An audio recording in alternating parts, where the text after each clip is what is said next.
My new book, Pillars for Life, A Guide to Spiritual Ethics and Practice, is now out and available for you to read and purchase.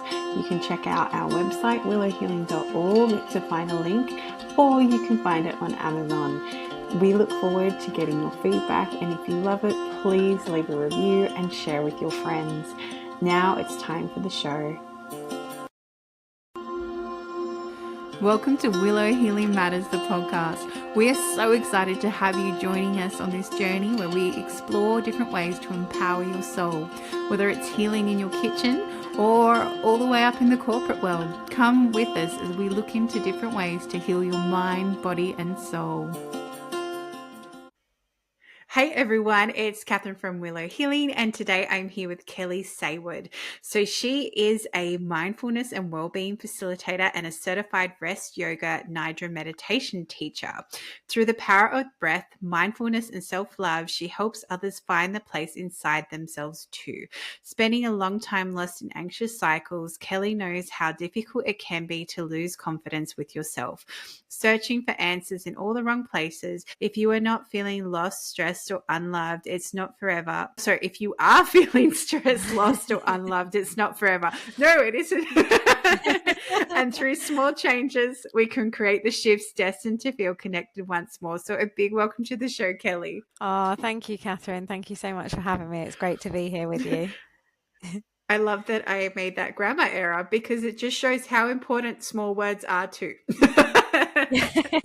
I know, and I love your voice. What time is it where you are? Well, it's just gone after 6 p.m. And I think, I don't know if we're a day ahead, so it's Friday here. Yeah, so it's Friday here, but 9 a.m. So Oh, okay. Well, hello from the future. thank you.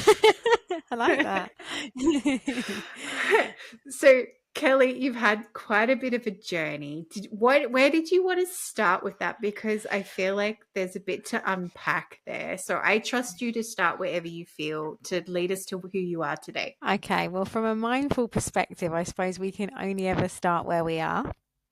So right now, where I am in this moment, I'm feeling pretty good, but it's taken me a really long time to feel that way because I suffered with anxiety for a really long time, which is what led me into the work I do, to the book that I wrote, and all the doors that have started opening for me has been through that discovery of myself and just really stripping everything back, because for a long time I can see I was buried quite deep for a while there. Yeah. Yeah, and I guess we all go through those places, and it's when we can get out of it and see how we reflect on how we got there in the first place, but then also make that conscious choice to change, right? Because if we don't make that conscious choice, then nothing's ever going to change. Exactly. And that's so key what you said, because we have to want to make that choice. It's not easy and it's not smooth sailing, but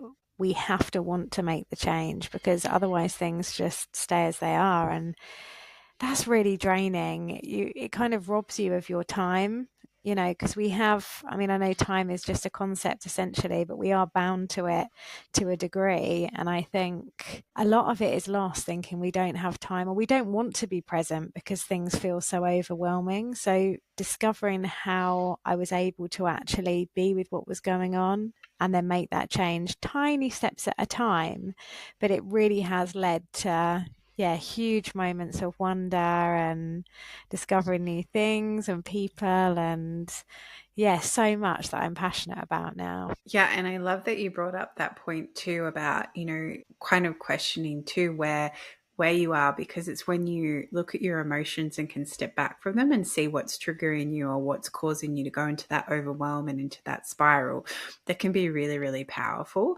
And, because the emotions and the wounds never fully go away, right? Exactly. I think that's such a key point, what you said. We're not, even when I'm working with people or running a class where we do a meditation, we're not trying to get rid of things at all. We're trying to we're not even trying, we're just being open to be with what's there and welcoming what's going on. And realizing that I was addicted to anxiety, when I had that realization, it was crazy really, but because I was able to take a step back, write about my experience and understand, oh, okay, when something big happens, I decide to obsess about this because that's far easier. I know how to do that.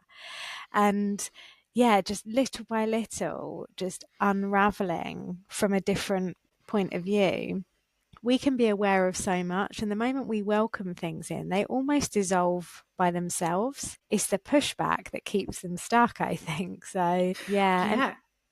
Ex- yeah, sorry, exactly. And Karen. sometimes, oh, yeah. It's just sometimes exactly that little voice in the head. It just wants to be acknowledged. And sometimes the more you try and push it away, and then, especially if anyone's tried to meditate and then 100 things come into your head all at once. And it's like that monkey mind, right? It's like again and again that all those Mm, things. Sometimes the best thing you can do is go, thank you. I'll do that later. And then it will just disappear.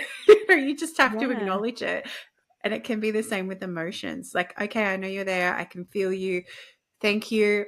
This isn't an alignment. I'm moving on now. Thank you. Exactly, because the more that we do that, and I love that word alignment, but I think we fall into that place, we come back to that center and things start to feel settled. And I think the hard thing is when you understand the things that are challenging or you welcome them in, it does open you up to realize, oh, okay, maybe that isn't right anymore. Maybe I need to be in different spaces or do different things.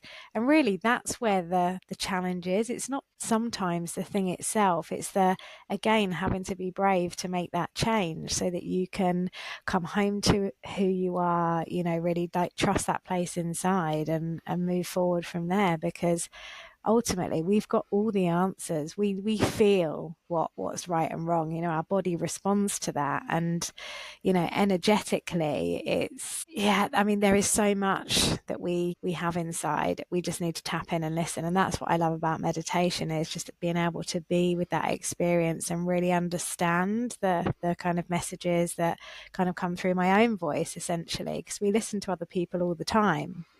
But how often do we pause and actually listen to what we have to say? Yeah. And I love that you bring this up, because I was just talking with a coaching client today and she rang me up because she was having a bit of a crisis moment. She's like, I have two. She goes, no, I have three choices and I don't know which one to choose. And I said to her, okay, let's do a quick meditation. Right. So it's just, right, engage your breathing, tap into your body, drop into your heart. What's the first name that comes up? And she said this one. And I'm like, okay, now I want you to go for a walk, hug a tree. I actually said that, hug a tree, I love hugging bring through. yourself exact same, as you can see, and, drop back into your body. I said, you need to regulate your nervous system. I said, and then ask the question again. And she's a very intuitive person, but when you are in that, heightened state, it's really hard to drop back into your heart. And then she rang me a few hours later and she's like, oh my goodness, I went for a walk. I was having this walk, and she goes, and I was feeling really good. Like I was feeling more myself again. I hug a tree. She goes, and then I asked the question again, and then I got a different answer. And then I said to the universe, hey, if this is the answer, can I have a sign? And a baby Oh, white feather out of nowhere lands in front of her. She's like, okay, I know what to do now, but she just needed to, and she's there on the phone trying to get me to do that. And I said to her when she rang back, I said, I coach you differently now, right? And she's like, yeah, I know. And I appreciate it, because I had to come to that answer myself. I said, it's not my life, it's yours. And I think what you shared, Kelly, is that reminder that we do have all the answers within us. Sometimes we just need that support and that guidance to help us get there, and that's why I'm guessing you became a meditation facilitator. yeah, definitely. And probably the same with yourself, because really we're just creating these safe spaces for people to just tap into what they already know. And I love signs. I'm actually obsessed with signs, because I really Same. listen. And, the more you see in numbers and words and everything. And I was talking to a friend of mine last week, actually, and we were talking about, if you flip a coin and it's like heads or tails, it doesn't really matter what you want, because it's your feeling about what happens that's the answer. So it's like, heads, I'm gonna see this person today, tails, I'm not. Now if you get tails, you're not, but you feel crushed, you want to see them. That's the answer. You don't need the coin. you need to trust, it's, and we do so many things like that. And I love seeing, number signs, in the sky. I mean, I am obsessed, and now I am trusting the experience and just the energy of everything around us. And it's a really beautiful thing. I love this because I haven't talked to anybody about this. I'm excited where this conversation's gone, Kelly. Because, years and years ago, I was looking at starting my own practice back when I was a speech language pathologist, and I was working I was working two places, and one I just knew wasn't aligned anymore. Actually, I'd already left there at that point, but I was really contemplating what I wanted to do with my career.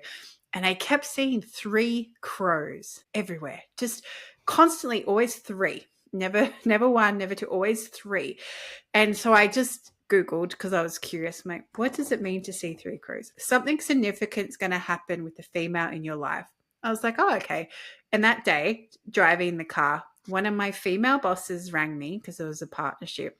And she offered me her share of the business. Like, she just said, hey, I'm going to offer it to you. And I was like, the signs were true.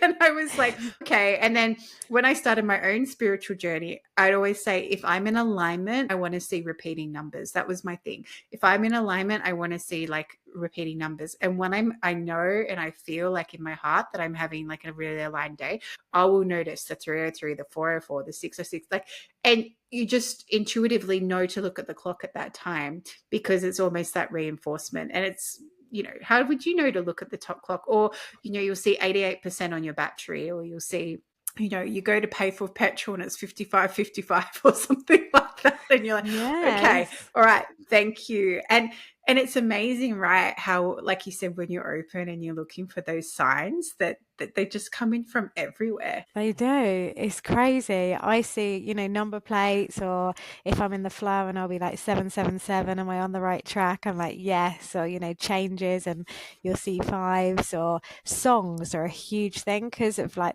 with my love on the radio and with music. If I hear a song when I get in the car, I'm like, right, okay, give me a message. The next song I'm in, and there'll be something every time. We can really trust these things all around us. It's so powerful. But when you're clogged up with anxiety, depression, you're not in the flow and you're not aligned, you miss all this stuff. And it almost sounds crazy. I mean, for someone that's bogged down in an anxious state, how I lived for a while, if someone said to me, trust the signs, I think I'd have probably told them where to go because I didn't have the energy. Wanted to punch them. Yeah. Yeah, exactly. Exactly that. And exactly. And if, for my client, if she hadn't gone and done those other things first and that feather still appeared, I'm pretty sure she wouldn't have noticed that was a sign, because she still would have been in that really anxious and overwhelmed state. And it's when you are in that more anchored position that you can get that magical sign. And, often I'll say to people too, if you're asking for a sign, don't forget to actually look for them after you ask for them, because so many people will go, I prayed for a sign and nothing happened. And it's like, hang on a minute. Didn't you just tell me this happened, and this happened? Oh, yeah. You don't think any of those lined up with what you asked? Did they? So it's like being really open. So it's not just, asking for a sign, but it's also looking for the sign as well. Yeah, I know. And acknowledging that as well, I've started to think is really important. When you have the sign and then you acknowledge it, then if you need like help or something, you're more likely to receive that response quicker. Exactly. And because you've given gratitude and you've acknowledged it, it can be really magical. And I like what you said about the clouds too, because so often I will look up and see in the clouds and I'm like, that really looks like an owl, and you'll keep driving and then you'll see a more formed owl, like, a couple of kilometers later, and you'll be like, oh, okay, I really need to look up what an owl is, what that actually means. Definitely. Yeah, I've seen some lovely, lovely signs, things in drinks, it might look like a heart shape, or that, it's just, there's just so much wonder and beauty out there, and we miss it when we're not present, which is why I think mindfulness is so powerful, because it just brings you back over and over, and your response is so much more powerful. because you're coming from a place where you're not sucked into the thing. You're able to, Mhm.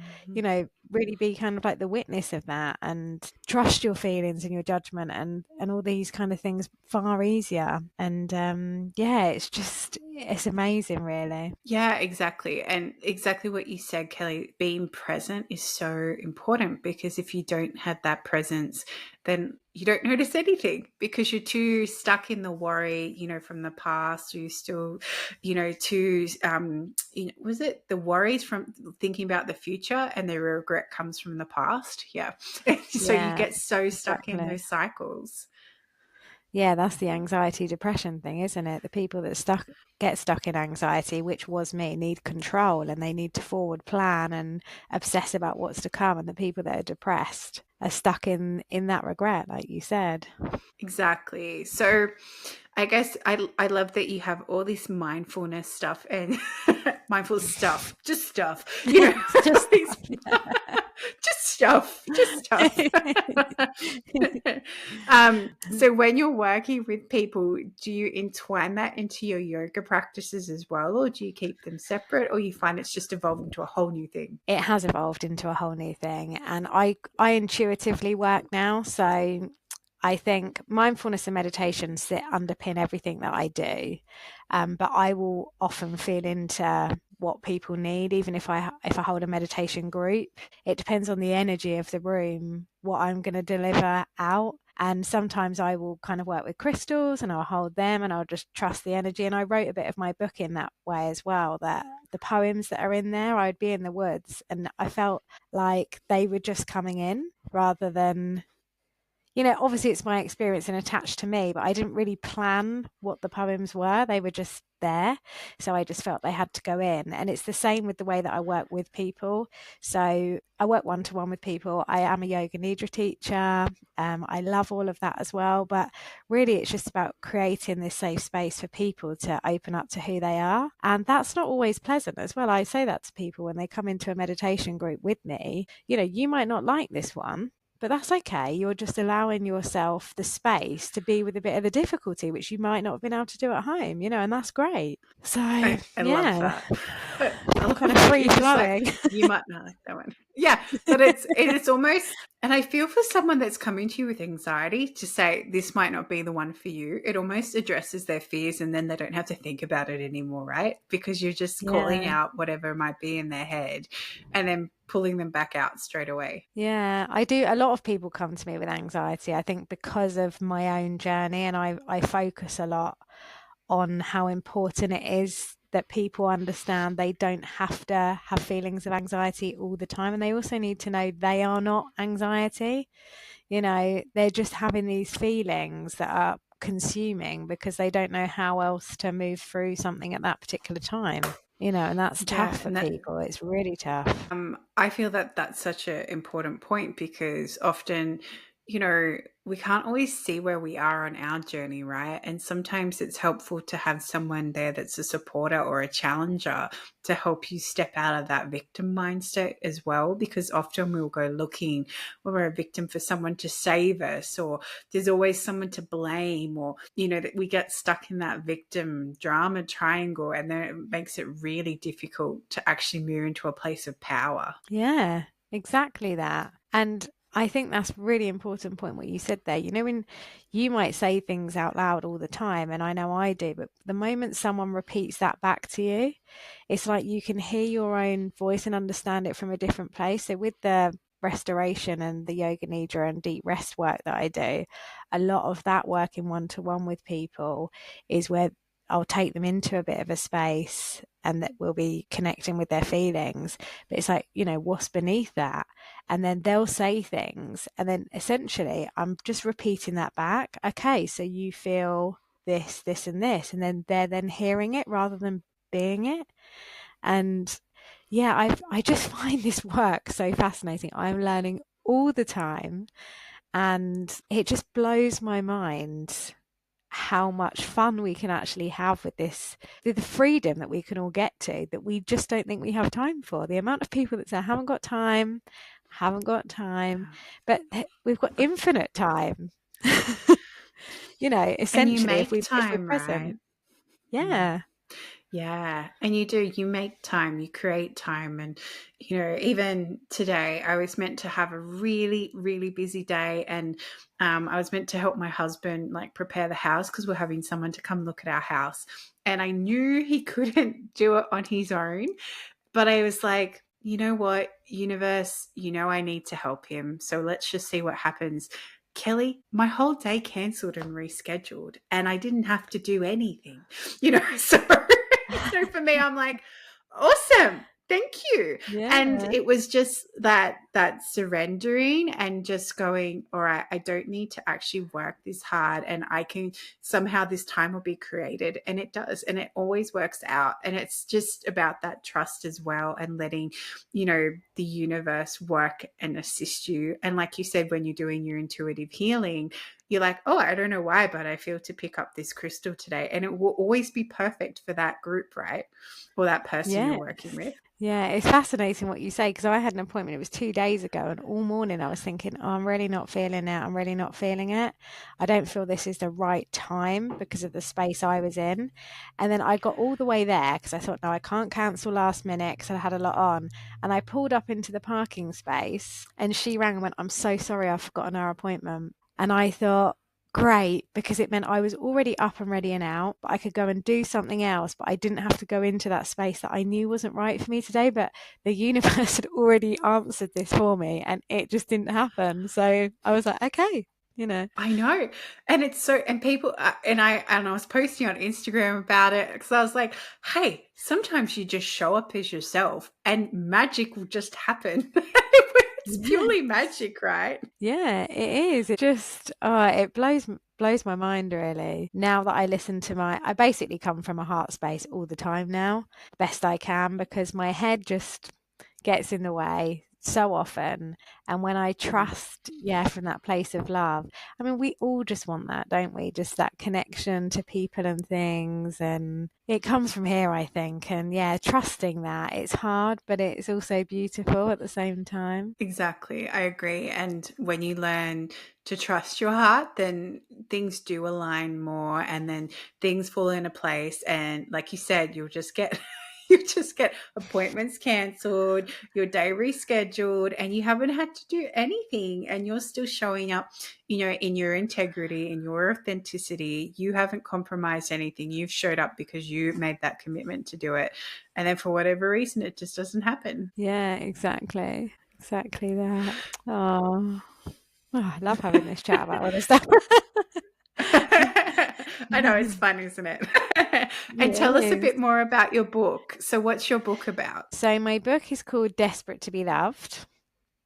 And I've always loved writing. I used to write when I was young, but not really understand it, and I would burn things. And now in the stuff that I do, I kind of, rituals and circles and fires, and it all makes perfect sense. But when I was young, because I had no one to speak to, I would often write things down, how I was feeling, and then I'd put them in a little pencil case tin, those tin pencil cases, and I'd like rip them up and just sort of burn the paper so no one knew what I was saying. But equally, I would be able to express what I wanted to say. And I didn't really think of it, but always loved journaling. And through the anxious times and the real difficulties and panic attacks that I had, I started to write about my experience, which essentially became my book. And a lot of people didn't really like the title, Desperate to be Loved, because I know the word desperate is quite bold. And who wants to be desperate, really? We shouldn't sit in that energy because we need to be in the flow. But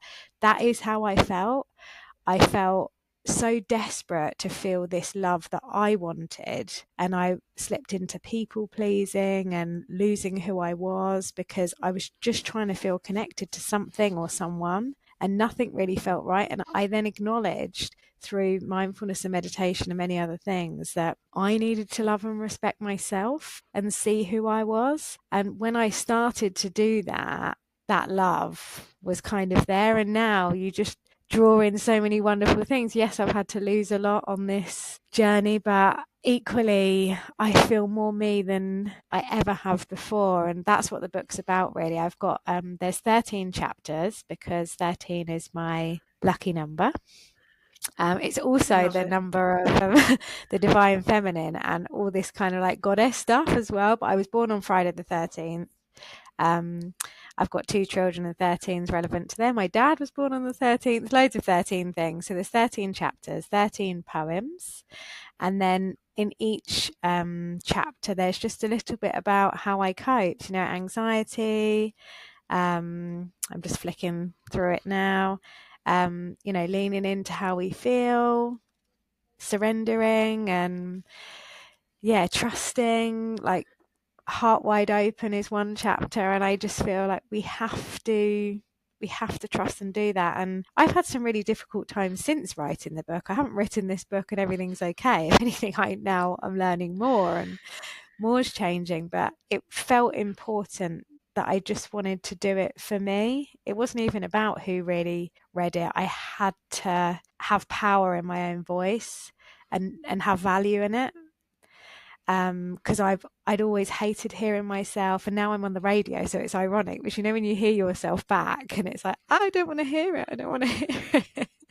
Whereas now I've become comfortable with all these things. So yeah, so that's what my I book's love about, really.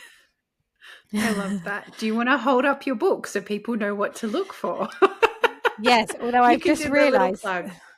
this one's got not for resale on, because this is my pre-copy, because it was when did I publish it? February 2024. So it's Desperate Yes, to Be beautiful. Loved, Little Notes of Self-Discovery. And it's just, yeah, about finding my way back to love and connection through things that help me, a tiny bit of my experience in there, and some poems, really. And it's just so that people don't feel alone with feeling, a bit Yeah.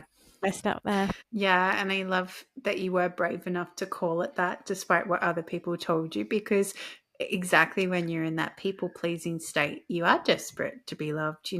I know personally, like through my first marriage, that's how I felt. I was constantly trying to, you know, make sure he was happy and make sure everything was okay. And, people please, people please, people please. And you just want this love in return. But at the same time, you've lost yourself completely. So I fully resonate. And well done for putting a book out and writing it and being brave enough to talk about it, because a lot of people don't want to talk about it because they hide behind it. Yeah. Yeah, it's helped a lot, actually. It's really kind of given me some internal shifts that had been stuck for quite some time. And I think, yeah, just trusting. I felt like that was a huge leap of faith for me to do that, because I had that non-judgment. This isn't good enough. Why would anyone want to read it? All that kind of dialogue, and that imposter syndrome thing that we all get at points in different times of life, don't we? And it's hard. Exactly. So yeah, so Well, that's the book. if it was always easy, Kelly, we would never grow. We would never learn We anything. wouldn't. That's right. Exactly. That's so true. And there's a quote or something about change, isn't there? But quite simply, if nothing changes, nothing changes. It's like that's kind of it. Exactly. And, I think I heard somebody say that if you're not choosing to change and grow each day, then you're basically dead anyway. So I was like, oh, okay, that's extreme, but it makes sense, because if you're not choosing to live and choosing to grow, or, keep evolving as a soul, our soul's meant to have momentum and keep growing. Otherwise it just dies, because you're just stuck in the mundane and you're stuck in these repetitive cycles that aren't really serving you. Yeah, and we've come here to learn the things that we're here for, right? So we have to trust and learn Exactly. them. So Exactly. Who yeah. wants to do it again next lifetime? Not me. Yeah, not me either. Not me. No. and and as we start to finish our time together, Kelly, I asked the guests that come on the show if they could heal or change something in the world, what would it be? Oh, that is a big one. I think if we were all able to come back to that place of love and just trust in ourselves, the rest would just work for itself. That ripple would keep on going. Because anyone that's got anger, bullies at school, people that are doing terrible things, there's trauma sat behind that, and that loneliness. So the more we share our stories, the less alone we feel, and we have that connection. So I feel if one thing be for everyone to be brave to share something so that we could build that connection. And I truly feel that I just feel that would make a huge difference if we could just be brave to share, and then naturally that energy shifts, and everything's energy, right? So we just need to raise that up, and I think we need to share our stories. And it's great that you're doing things like this, and because these threads are so important. So thank you for having me, Catherine. Thank you for being on, Kelly. And I wholeheartedly agree. It's one of the reasons why I did start this podcast, was so that people could share their stories and their alternative journeys, because sometimes you need to realize you're not alone and that Yes. even if you don't resonate with everything, you might just be one part that's what you need to hear at that moment and at that time, and it can change your life. Exactly. Yes, I completely agree. And where can people find you, Kelly, if they want to come work with you or check out your book? Okay, so my book is available on Audible. I did spend 3 days having to listen to my own voice. So Audible, Amazon, Kindle, Spotify. You can download it for free on there if you've got an account, I think. Anything to do with my business or well-being or the radio. My business is called Room478. .co.uk or .com. On Instagram, I'm room_478, which is the platform I'm most active on. And on LinkedIn, I'm just Kelly Saward. So, yeah, that's where you can find just me. Kelly. You're just Kelly. The Kelly Saward. I like that, but I'm still not brave enough to say that, Catherine. I'll take it from you. Okay, great. I'll make sure to include all of that in the show notes so that everyone can find you, and I will definitely connect with you on Instagram as well. Oh, lovely. I look forward to it and seeing your journey going forward. So, yeah, thank you. This has been lovely. Thank you, Kelly. It's been a delight. It has. Thank you for listening to Willow Healing Matters, the podcast. We have so much love and gratitude that you have taken the time out of your day to empower you on your healing journey. The views shared by the person being interviewed might not necessarily reflect that of the host and should be used at your own discernment. Trust what resonates for you and follow your heart and soul guidance. If you have any underlying medical conditions or mental health issues, please consult with your healthcare provider before pursuing any of the recommendations. Likewise, you can always contact the person being interviewed to find out more information. This can be found in the show notes. Remember to activate, align, heal, empower, and find love in everything that you do.